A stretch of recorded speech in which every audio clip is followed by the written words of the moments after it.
लोकसभा चुनाव में जा रहे हैं। देखिए, ये लोकसभा से पहले की लड़ाई थी, अब लोकसभा में जा रहे हैं जनता के बीच में, और जनता सब देख रही है। इसलिए मैंने कहा कि 2,25,000 वोट तो इनके पेपर लीक से चला गया। ये क्या मुंह लेकर के जाएंगे जनता के सामने? और सोचो, अग्निवीर जैसी नौकरी कौन स्वीकार करेगा? नौजवान, आपकी जो पक्की नौकरी थी वो नहीं दे पा रही सरकार। तो सरकार अगर पैसे से डरा के, धमका के, एजेंसियों के माध्यम से वोट तो ले सकती है, गिनती वाले चुनाव में तो जीत सकते हैं, लेकिन जनता वाले चुनाव में भारतीय जनता पार्टी नहीं जीत पाएगी। जहाँ तक चुनाव का सवाल है और जिन परिस्थितियों में चुनाव हो रहा है, हर एक में साहस नहीं होता है जो सरकार के खिलाफ खड़ा हो जाए। सरकार के खिलाफ खड़े होने में साहस चाहिए, और दबाव तो हर एक पे बनाया जाता है। ये बात कौन नहीं जानता है कि भारतीय जनता पार्टी जीतने के लिए कोई भी हथकंडा अपनाएगी।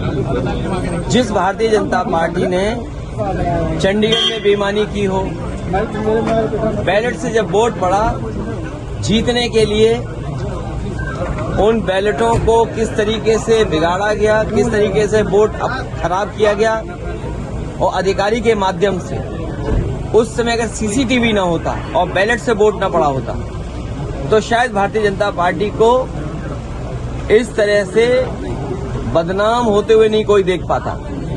जहां तक यूपी का सवाल है, राज्यसभा के चुनाव में भारतीय जनता पार्टी ने सब कुछ किया है वोट लेने के लिए, और जो लोग गए हैं उनमें साहस नहीं रहा होगा सरकार के खिलाफ खड़ा होने में। सर, क्या कार्रवाई होगी? कार्रवाई निश्चित होगी, क्योंकि पार्टी के जितने भी हमारे साथी हैं उनका मानना है कि ऐसे लोगों को दूर कर दीजिए। अभी तक तो कद्दावर नेता लग रहे थे, लेकिन कद्दावर नेता निकले नहीं, ये बात समझ में आ गई।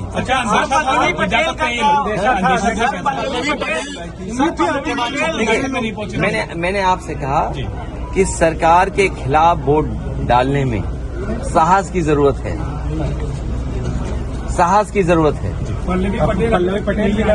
अब वो नहीं दिया होगा वोट, अभी तक नहीं आई है, तो वो जाने, क्योंकि उनकी वे क्या बोला था अभी आप, अंतरात्मा से। तो मैं किसी की अंतरात्मा के बारे में नहीं जानता हूँ। मेरी अंतरात्मा के बारे में किसी के नहीं मैं जानता हूँ।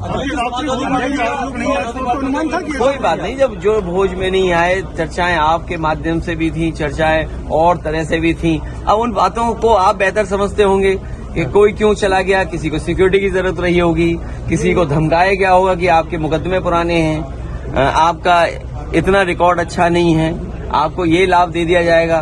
सुनने में तो बहुत कुछ चीजें आ रही हैं, सुनने में तो पैकेज के बारे में भी आ रही हैं। वो बात समझ में नहीं आ रही कि वो पैकेज छोटा था कि पैकेज बड़ा था।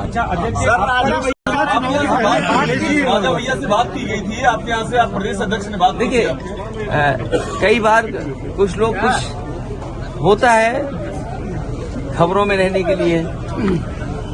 क्या लगता है? देखिए, लोकसभा चुनाव जो उत्तर प्रदेश का होने जा रहा है, वो उत्तर प्रदेश की जनता देख रही है। क्या वो नौजवान जो दौड़ाए जा रहे हैं, जिन पे लाठी पड़ रही है, क्या वो भूल जाएंगे भारतीय जनता पार्टी को? जो लाखों लाख नौजवान परीक्षा दे करके घर लौटा, किराया कहाँ से लाया था, खाने पीने का इंतजाम क्या किया था, कैसे वो रहे थे, कैसे परीक्षा लिखी, और उसके बाद पेपर आउट हो गया, लीक हो गया पेपर। सरकार ने लीक कराया, और सरकार, मैंने पहले भी कहा, फिर कहता हूं, सरकार ने अगर पहले ही जब लीक हुई थी परीक्षा, उसी समय ठोस कदम उठाए होते तो शायद नौजवानों को इस तरह के दिन नहीं देखने पड़ते। क्या इलाहाबाद में नौजवानों पे लाठी नहीं चली?